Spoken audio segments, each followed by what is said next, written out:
All right, strap in everyone, because we're diving deep into a movie that's equal parts hilarious and heartwarming. A film that truly flips the script on the classic slasher flick. You got it. We're talking about The Final Girls, a 2015 horror comedy that takes us on a wild ride through all those 80s slasher tropes, but with a surprisingly emotional twist. And we'll be dissecting some insightful excerpts to really unpack what makes this film so special. So if you're ready for a deep dive into meta horror, mother-daughter bonds that transcend reality, and a whole lot of laughs along the way, you're in the right place. Yeah, this is going to be fun. Okay, so let's set the stage. The Final Girls centers around Max Cartwright, a young woman who's dealing with the loss of her mother. Her mother, Amanda, was a famous scream queen back in the 80s. Exactly. So Max has this deep connection to those classic slasher films, but in a way that most of us can't even imagine. Because get this, through a series of, well, let's just say unusual events, Max and her friends find themselves trapped inside her mother's most iconic slasher film. Yeah, Camp Bloodbath, the movie that made Amanda a legend. Talk about a family reunion gone wrong, right? Right. And Camp Bloodbath is like the quintessential 80s slasher film. Oh, yeah, it's got all the ingredients: the isolated summer camp, the stereotypical characters, the creepy killer with the mask and the weapon. The whole nine yards. Yeah. But here's the thing, and this is where The Final Girls gets really interesting. The characters inside Camp Bloodbath, both the original characters from the movie and Max and her friends, are all aware of these tropes. Oh, yeah. They know they're in a slasher flick. Exactly. Yeah. And that awareness leads to some seriously hilarious moments as they try to navigate the rules of this horror movie world. So it's like they're watching the movie and living it at the same time. Which makes for some pretty meta commentary on the genre. Big time. For our listeners who might not be as familiar with that term, meta horror, think of films like Scream or Cabin in the Woods. They're self-aware, they break the fourth wall, and they use humor to deconstruct those classic horror tropes. And The Final Girls definitely falls into that category. Oh, for sure. It's not just poking fun at the genre, though. It also uses this meta approach to explore some deeper themes, especially the relationship between Max and her mother's character, Nancy. Imagine having a chance to connect with a loved one you've lost.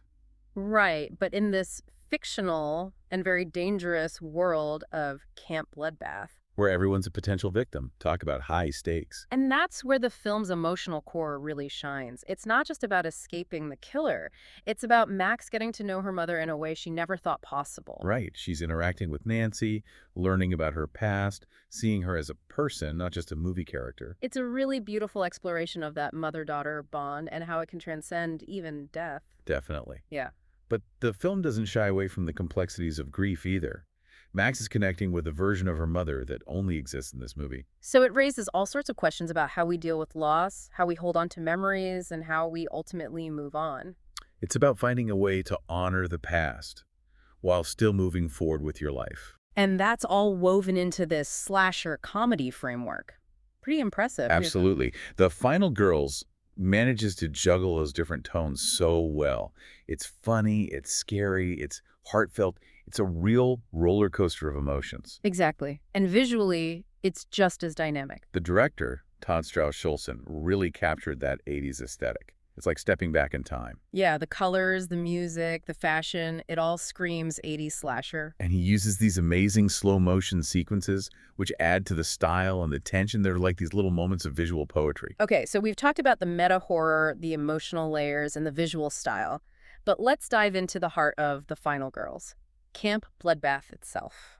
The movie within the movie. Right. What makes it such a brilliant parody of those 80s slasher flicks? Well, first of all, it's got all the classic tropes. You've got the over-the-top gore, the ridiculous dialogue, the characters who make all the wrong decisions. Like running upstairs when they should be running out the front door. Exactly.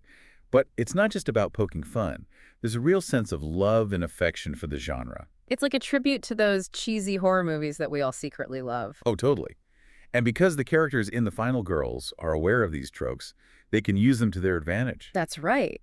They know the rules of the game, so they try to outsmart the killer by playing along with the slasher movie logic. Which leads to some really clever and hilarious scenes. It's like they're trying to hack the horror movie code. So it's fate versus free will playing out in a slasher movie setting. Pretty wild. Totally. And we haven't even talked about the performances yet. The cast is incredible. Especially Tisa Farmiga as Max and Malin Akerman as Nancy. They have this amazing chemistry. Formiga brings so much vulnerability and determination to Max, and Akerman just nails that classic Scream Queen energy. And they both find those moments of humor and heart that make their characters so relatable. And we can't forget Adam Devine as Kurt, Max's friend, who provides a lot of the comedic relief. Yeah, he's hilarious. But he also has some surprisingly sweet moments. Exactly.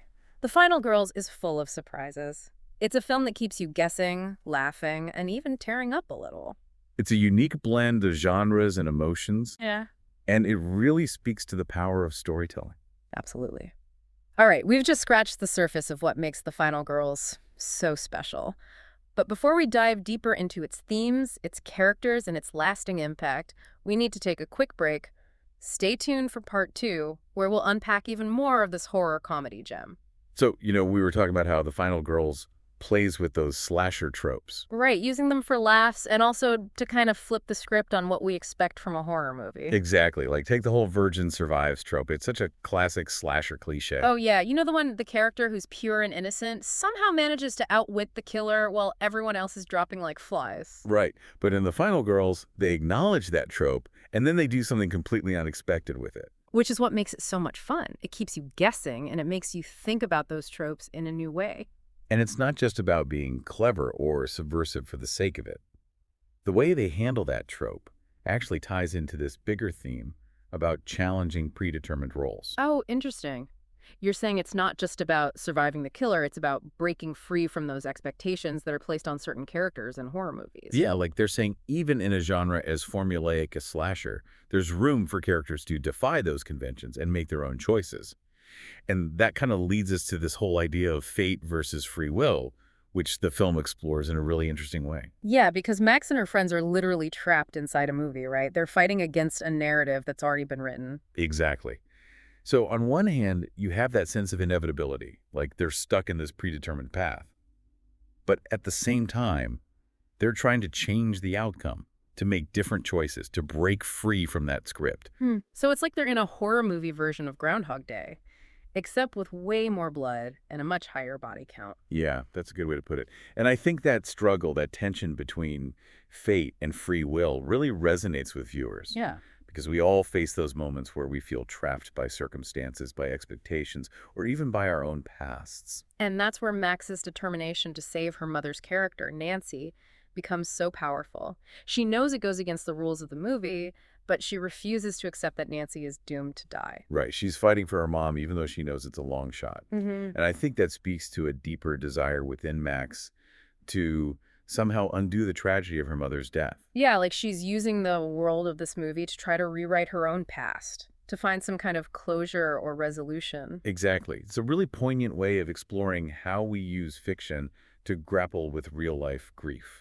And it shows how powerful those emotional connections can be, even when they're rooted in fantasy. Right, and it's not just a simple happy ending where she magically saves her mom and everything is fine. The film acknowledges the complexities of grief. It's about Max learning to accept her loss while still cherishing those memories of her mother. And it's about finding a way to honor the past while still moving forward with her life. And I think that's something that a lot of people can relate to. We've all experienced loss in some form, and we all find different ways to cope with it. Definitely. And The Final Girls gives us this unique and entertaining way of exploring those themes. It's not a preachy film. It's not trying to tell us how to grieve or how to move on. It's just presenting these ideas in a way that's both thought-provoking and emotionally resonant. And I think that's why it's become such a cult classic. It's not just a horror comedy. It's a film that speaks to us on a deeper level. It makes us laugh, it makes us think, and it reminds us of the power of human connection, even in the face of tragedy. It's a film that stays with you long after you've seen it. Absolutely. And speaking of staying power, let's talk about the visual style of The Final Girls. How did you feel about the way the director captured that 80s aesthetic? It really felt like stepping back in time. Oh, it's brilliant. From the grainy film stock to the bold colors to the synth-heavy soundtrack, it's a total homage to those classic slasher flicks. But it's not just a cheap imitation. It's done with such love and attention to detail. Right, it's not just a bunch of 80s references thrown together. It feels like a fully realized world, like we're actually transported back to that era. Exactly. And the director uses those visual cues to create this unique blend of nostalgia and surrealism. Because on one hand, you have that familiar 80s slasher vibe, but on the other hand, you have this meta-cinematic element where the characters are aware of the movie trope. So it creates this really interesting visual dynamic. And I love how he uses those slow motion sequences. They're not just stylistic flourishes, they actually add to the emotional impact of certain scenes. Oh, totally. Like, remember that scene where Max first sees her mother's character, Nancy, on screen? Yeah, it's like time slows down as they make eye contact. Exactly. And that slow motion emphasizes that moment of recognition, that sense of longing and connection. It's really powerful. And speaking of powerful performances, we have to give credit to Tessa Farmiga and Malin Akerman. They're absolutely fantastic as Max and Nancy. Oh, they're incredible. They have this amazing chemistry, this mother-daughter bond that feels so genuine, even though they're operating within this heightened reality of the movie within a movie. And Farmiga does such a great job of portraying Max's vulnerability and her determination. You really feel her grief, her confusion, and her fierce love for her mother. And Akerman just nails that classic screen queen energy. She's funny, she's charming, but she also brings a depth to Nancy that makes her more than just a stereotypical slasher victim. And let's not forget Adam Devine. He brings his signature comedic energy to the role of Kurt, and he gets some of the biggest laughs in the film. Definitely. But he also has these moments of surprising tenderness, which add another dimension to his character. Right. He's not just there for comic relief. He actually goes on his own emotional journey throughout the film. And that's what I love about The Final Girls. It manages to balance all these different elements. Hmm. The horror, the comedy, the heart, the meta-commentary. And it does it all so effortlessly. It's a really special film. Absolutely. It's a reminder that even in a genre that's often seen as dark and violent, there's room for hope, for laughter, and for celebrating those enduring human connections. It's a film that makes you think, it makes you feel, and it leaves you with a smile on your face. Okay, so as we wrap up part 2 of our deep dive, I want to circle back to that idea of fate versus free will. Do you think the film ultimately offers any answers about whether we can truly escape our predetermined destinies? You know, I don't think it's about providing definitive answers. I think it's more about encouraging us to grapple with that question, to consider the possibility that even if our lives are shaped by forces beyond our control, we still have the power to make choices, to fight for what we believe in, and to find meaning in our experiences. And that's a pretty powerful message to take away from a horror comedy. But before we jump into part 3, I'm curious, what are some of your favorite scenes or moments from the film? Ooh, that's a tough one. There are so many great moments in The Final Girls. Right. It's hard to choose. But I think the one that always gets me is that campfire scene where Max and Nancy finally have that heart-to-heart. You know, the one I'm talking Oh, about. yeah, where they're sitting by the fire and Max is finally opening up to her mom about everything she's been going through. Yeah. It's so raw, so emotionally honest. You can really feel the weight of their relationship, the grief, the love, the longing. And it's amazing how the film manages to balance that emotional intensity with those moments of humor. Like you're laughing one minute, then you're reaching for the tissues the next. Totally. It's such a perfect blend of tones. And it's a pivotal scene for Max's character arc. You know, it's where she finally allows herself to be vulnerable with Nancy, to express her grief, and really connect with her on a deeper level. And what's interesting is that even though Nancy is technically a character in a movie, she offers Max some really genuine comfort and wisdom. Yeah, it's like in that moment, the lines between reality and fantasy blur, and it becomes this really powerful exchange between a mother and a daughter. It's a reminder that even in the most fantastical of settings, those core human emotions are universal. Mhm. And speaking of fantastical settings, we have to talk about the film's amazing visual style. That 80s aesthetic is so spot on. Oh, it's incredible. The director really captured the look and feel of those classic slasher movies, you know, with the grainy film quality, the bold colors, the synth-heavy soundtrack. It's like a time capsule of 80s horror, but it Yeah. never feels like a cheap imitation. Right. It's a loving tribute to that era, but it also has this modern sensibility to it. Like, it's aware of the tropes, but it's not afraid to play around with them. And I love how the director uses those slow motion sequences, not just for style, but also to really highlight those key emotional moments. Oh, absolutely. Like that scene where Max first sees Nancy on screen, the way he uses slow motion to draw out that moment of recognition, the longing in Max's eyes, it's so effective. It's like he's giving us permission to really feel those emotions alongside Max. And speaking of emotions, we have to talk about the incredible performances in this film. Taisy Farmiga and Millen Akerman are just phenomenal as Max and Nancy. They are. They have this amazing chemistry that makes their relationship so believable, even within this crazy meta-cinematic premise. Right. It's like you completely buy into their bond, even though you know one of them is technically a fictional character. And Farmiga just brings so much heart to the role of Max. You really feel her vulnerability, her determination, and her love for her mom. And Akerman is so charming and charismatic as Nancy. She's got that classic Scream Queen energy, but she also brings a depth and warmth to the character that makes her really stand out. And of course, we can't forget Adam Devine as Kurt.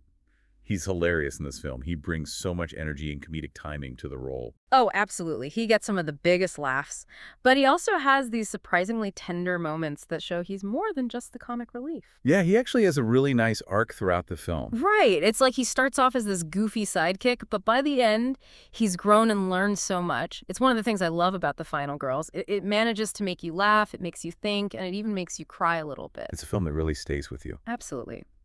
So as we wrap up this deep dive into The Final Girls, what would you say is the key takeaway for our listeners? Why should they seek out this film? Well, I think The Final Girls is a really special film because it manages to be so many things at once.